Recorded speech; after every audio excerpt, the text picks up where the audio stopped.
And welcome back to the Livingston Parish News Weekly Show. My name is McHugh David, publisher and editor of the news. Appreciate you joining us this morning. We're talking about the session.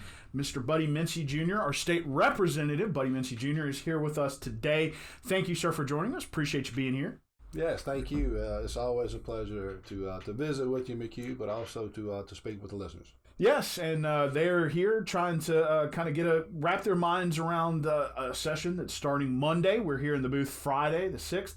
Of course, we heard from State Representative Clay Scheck-Snyder on Tuesday. You and I were both there at the STEM Center. He said there's a different energy here, but we're going to get into that in a second. I want to start with you. I want to talk about you. You got elected, and there's kind of this gauntlet you got to go through to really become a state representative. You know, the election's half the battle, I guess you can say. So let's first talk about your district office, right? Okay. You set one up, correct? Yes. Tell what's the address? What's your phone number? How can folks get in touch with you? Yes, the address is 1810 Florida Avenue Southwest, Suite B. It's in Denham. I'm actually on 190, probably, I don't know, a quarter of a mile, a little more from 4H, right there on the corner of Connie Drive in Denham Springs. My office phone number is 225-667-7088. And I have an awesome administrative assistant, Miss Stacy Jubin, and we're there ready to serve. So, when you're going through this process, part of it is y'all got to go up to the Capitol. You kind of got an introduction section. What's the training like after that? I mean, do they even talk to you about setting up a district office? Very limited. I will tell you this, that, you say a gauntlet. It is a true gauntlet.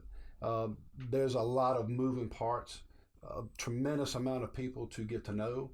As well as all the different issues to get to learn. But look, as a freshman legislator, you got to learn your way around the Capitol. And I will say this: that one of the things that has been the most surprising for me is that we have a phenomenal staff.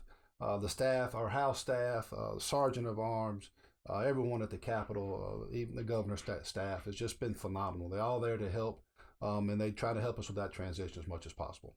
So it's a lot. There's a lot that goes into it. One of the things that Scheck-Snyder brought up was, there's like 300 staff. So you're trying to get to know everybody. Let's talk a little bit about, pre-filing. Okay. You have a couple of bills that are pre-filed. Of course, that's the portion before the session actually starts. So talk to us a little bit about, I'm sorry, I jumped ahead of you. We're going to back up a little bit. We want to talk about, so part of your introduction as a representative is we have a Speaker of the House from here. Of course, we were talking about Mr. Scheck-Snyder. Mm-hmm. He places you on a committee. You're on a bunch. Let's talk about the main ones. So, the initial process on committee selection, you're able to go in front of the Speaker and give them a preference. I initially spoke to Speaker Scheck-Snyder about commerce, education, and agriculture. But I also told him to put me wherever he needed me. And I ended up on Ways and Means, Natural Resources, and Agriculture. So I'm real excited about those committees. I think just because of my experience and my background, I have a lot of attributes that I can contribute to a lot of different committees, and I'm excited about the ones that I'm on. So, you talked about a couple of the main ones you wanted to be on. You are on a few subcommittees, as you said. Talk briefly about those. Just list them off. Yeah, so I'm on. I'm actually vice chair of the executive committee. I'm on the leadership committee. I'm on Homeland Security, and I'm also on the joint legislative capital outlay. I've been appointed to a LEARN board, LERN, Louisiana Emergency Response Network. It's a network of comprised mainly of medical professionals, but we're looking at trying to prevent long-term illnesses as well as respond to natural disasters, emergencies, and the Speaker also told me yesterday that I've been appointed to the Comet River Diversion Task Force. So I'm excited about all those. I think I can contribute in all of those. Well, that's a lot. It is a lot, but a lot of things that are involved here in Livingston Parish. Yes. But, as you said, the Speaker called you, talked to you about the Comet Diversion Canal Task Force. There was an interesting race that was going on there. But the interesting thing about that race was that it came down to two guys that were representing Livingston Parish. Either way, it sounds like it was going to be a benefit for the parish. Talk to us a little bit about that. The speaker race was extremely exciting for Livingston Parish. We've never had a speaker from this area. I don't know. No one's ever told me if we even had a speaker that was even in contention for a speaker from this area. So we, the two people who were nominated were both represent Livingston Parish. Representative Mac borders me on my eastern border, and Shake Snyder on my southern border. So we've got two guys that represent Livingston Parish, and I think it's a great opportunity. It puts us on the map, and it says a lot about our leadership in the area. So it's exciting for our parish.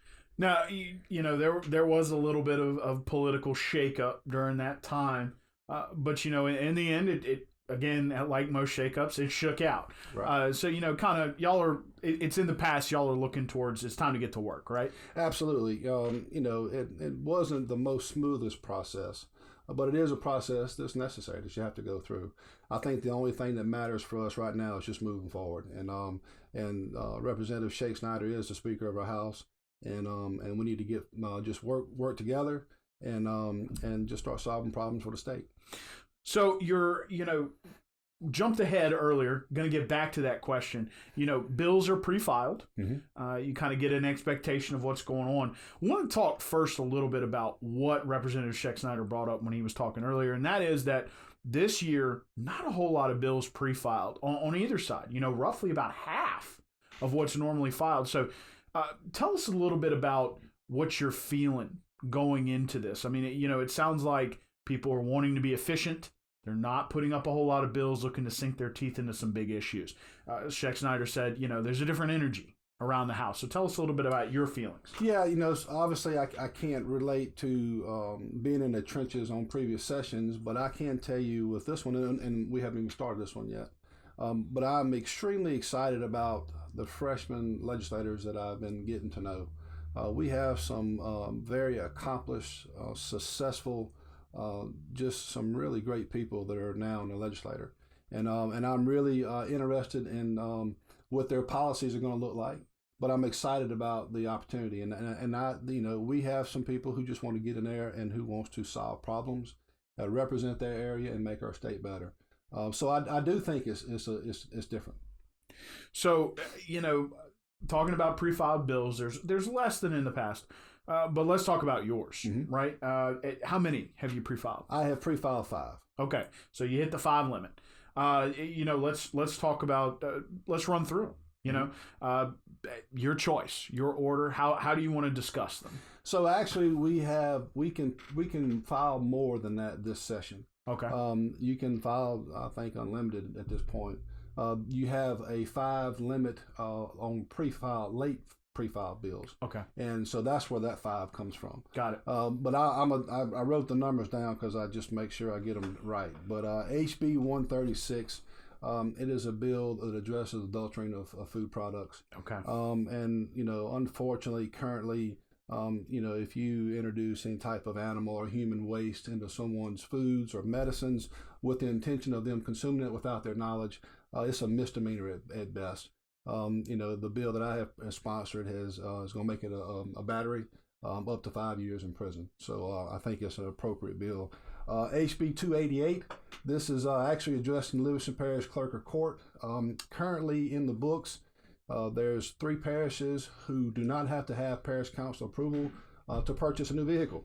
That is East Feliciana, West Feliciana, and St. Landry. Everyone else has to go to their parish council and ask for permission to purchase vehicles. Our clerk of court is independent of the parish council. They have their own budgets. There's really no reason for them to have to go and ask for their permission to purchase a vehicle. So we've actually, I'm adding Livingston Parish into that exemption. And there's also a requirement that they can't purchase a vehicle that's over $19,500. Well, anyone who's purchased a vehicle lately, you can't get much for $19,500. So we're going to eliminate that requirement.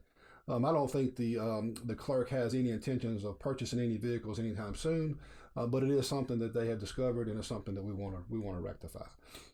HB 523 is basically a Kratom Consumer Protection Act. During the campaign, prior to the campaign, I had never heard anything about kratom. But during the campaign, I had a lady in Walker come talk to me about the negative effects of kratom, and that it needed to be addressed. And since being elected, I've had some people reach out to me about how this product has affected their families. So this bill basically is just a regulation, making the labeling, putting some limitation on who can purchase it. So it's just basically a Consumer Protection Act.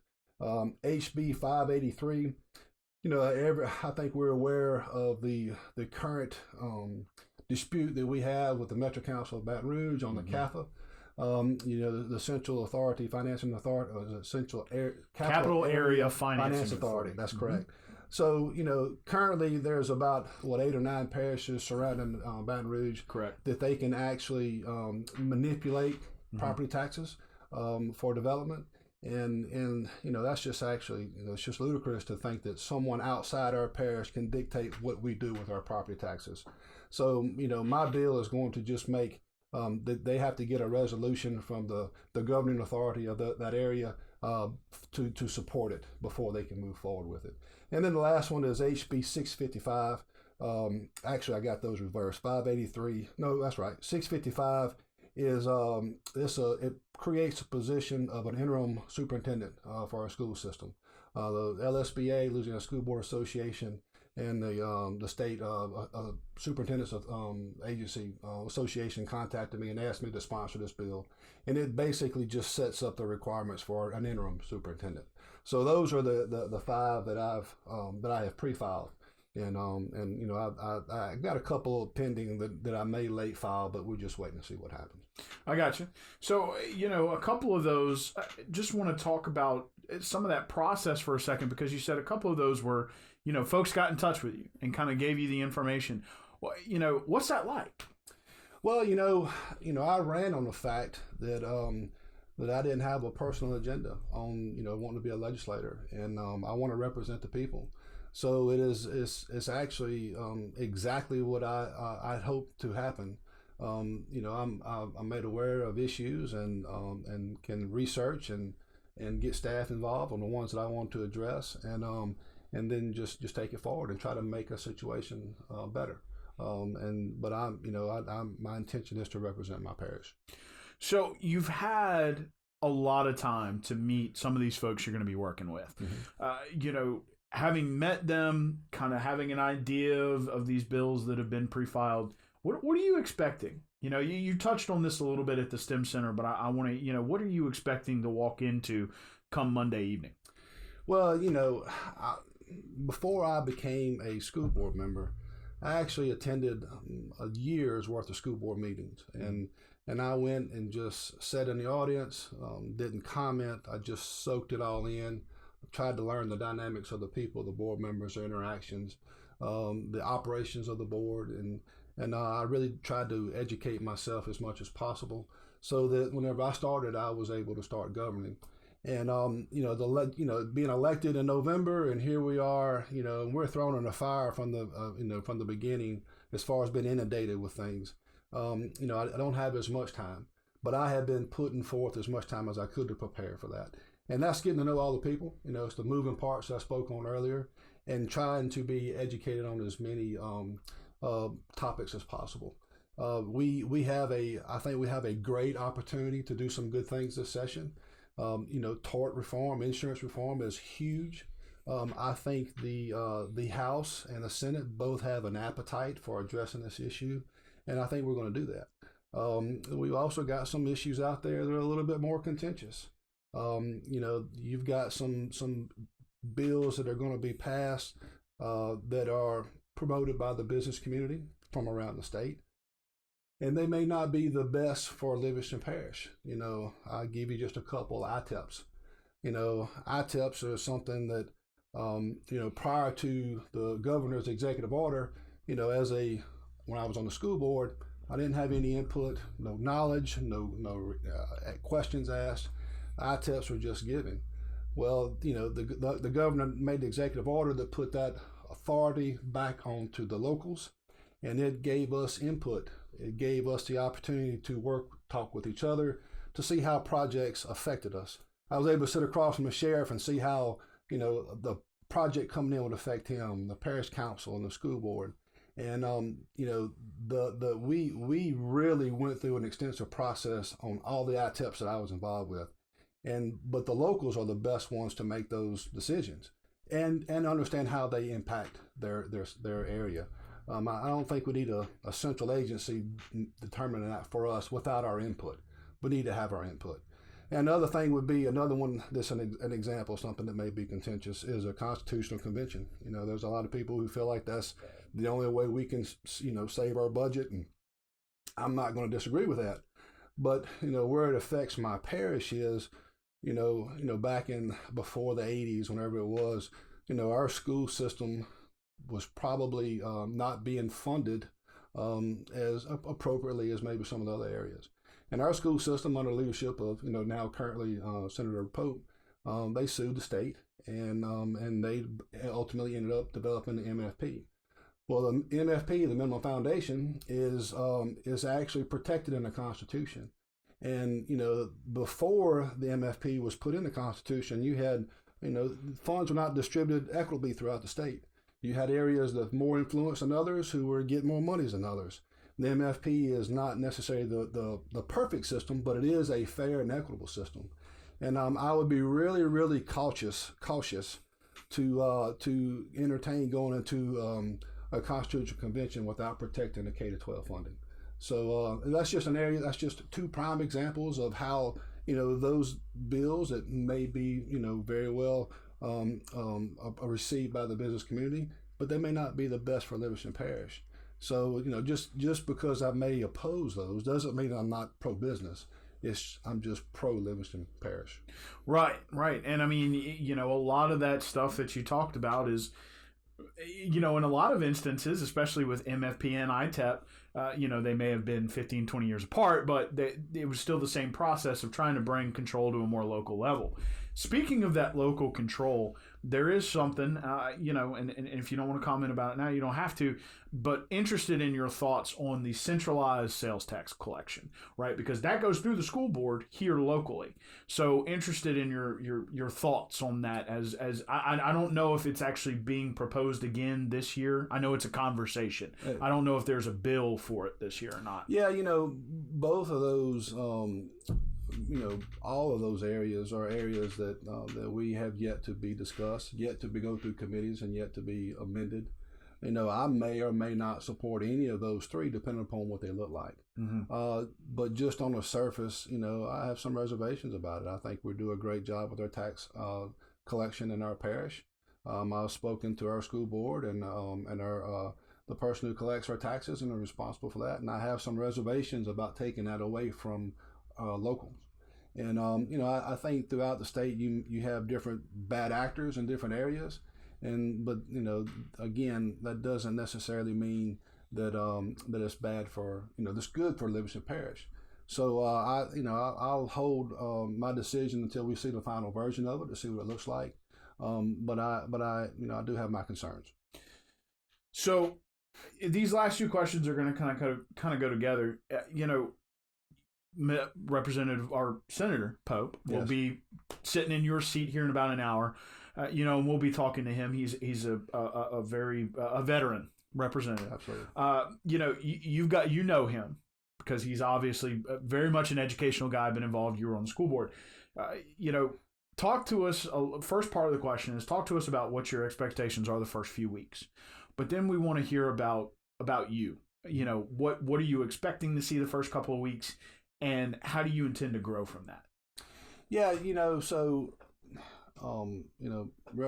Senator Pope is definitely a veteran, and he has represented our parish well, and I know he's going to do great in his capacity. It's as far as I'm concerned, my focus, again going back to what I kind of ran on. I believe in trying to build the public confidence in state government. I think we've lost that. I think we have to have some accountability. And we have to have some fiscal responsibility. And those are catchphrases if you want to, but at the same time, they get to a lot of the core, from my opinion, on what's the problems with our legislator. And we've got to work together and find common ground and solve problems, I think we got to put partisan politics aside, and we just got to be willing to work across the aisle and do the right thing. It's simple, truly for me. It's just do the right thing. For me personally, again, I want to, I want to interject my leadership ability and my background and my experiences into a process that creates laws. But I want to focus on our roads, and our infrastructure, our drainage.